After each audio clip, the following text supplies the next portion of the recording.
you real or some strange angel?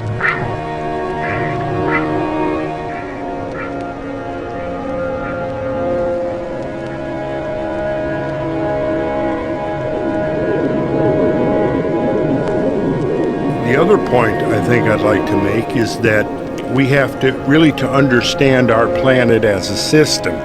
We have to realize that it's part of a cosmic ecosystem, and the cosmos has been a much bigger player in what's been going on down here than has been previously understood or appreciated. And I think our ancestors probably did understand. They did understand it. The focus on the skies, if you go back into ancient times, is so strong. This notion of as above, so below, that we are connected to the cosmos. This is something that we're tending to forget in the modern world. Again, because we're so puffed up with pride. Anyway, we can't see the sky if we live in cities. That's, I think, a big issue. Yeah, light pollution. It's just like a haze up there. We don't see anything. So we're actually cut off from the cosmos psychologically. And that's a mistake, because we are part of this giant cosmic environment, and it affects us. And one of the ways it affects us is the way that comets come into the inner solar system from time to time from deep space.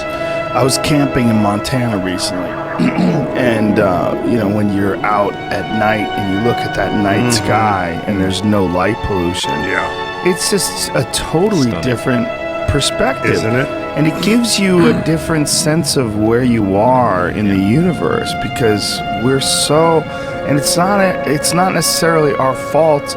It's almost like we've put up a curtain over the heavens and we can't see through the curtain because we've decided that we like light and we like traffic lights and building lights and all this jazz, and we don't realize until we're out in the woods or in the wild.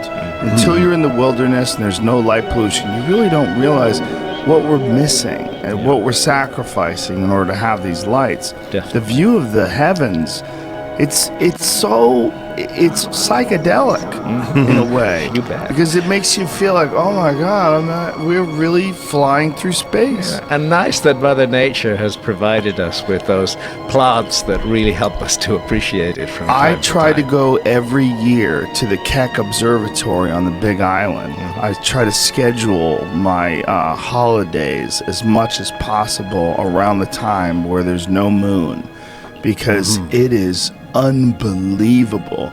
Because the Keck Observatory is more than 9,000 feet above sea level. There's the visitor center, and then there's the observatories above, but you really don't even have to go past the visitor center.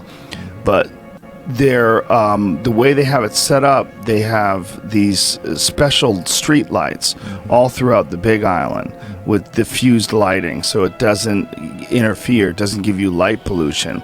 And when you're up there, you go through the clouds, and the view is insane. I've never been. I'd it love doesn't to even go. look real.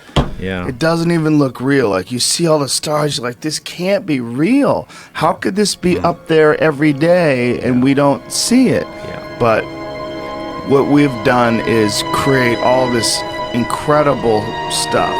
These streets and buildings and laptops and cell phones, and in doing so, we've robbed ourselves of a perspective. Yeah, and it's weird because, we have this technology that enables us to go around the whole world and even go out into outer space, but actually in a way, it's narrowed our focus.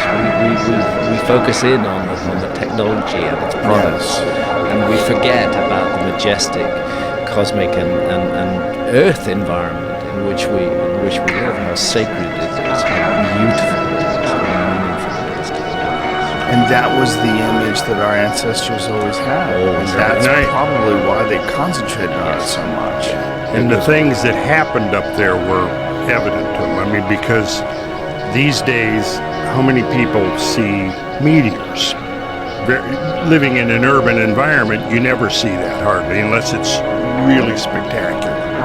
But you go out, like you said, in Montana, or one of my favorite places to go out in the high desert country, and there you really, it's the stars almost, you can reach out and touch them. I think that one of the most important things that we can do for future generations is part of our educational curriculum for young people is get them out of the cities, into nature, into the tremendous, where they can actually see the sky. Because, I mean, living in Atlanta, I'll talk to people, even grown-up people that have no clue. They couldn't find the North Star. They couldn't find the plane of the ecliptic if their life depended on it. They're just, we've become cut off from that level. And I think it's important for us to keep that, because our consciousness is linked to this greater domain. And we have segregated ourselves from that. And I think that there's something, amazingly, it's a grounding experience when you get out and you begin to see the sky, and you can actually, begin to figure out and identify the constellations, to know where the planets are, to look in the sky. And it's really good mental exercise. It It's is. something worth anybody doing. Get to grips with all that up there, as the ancients did. It gets your mind working, and it may even have been used deliberately for that purpose in ancient times, as a kind of initiation system. If you can get this, then you move on to the next level.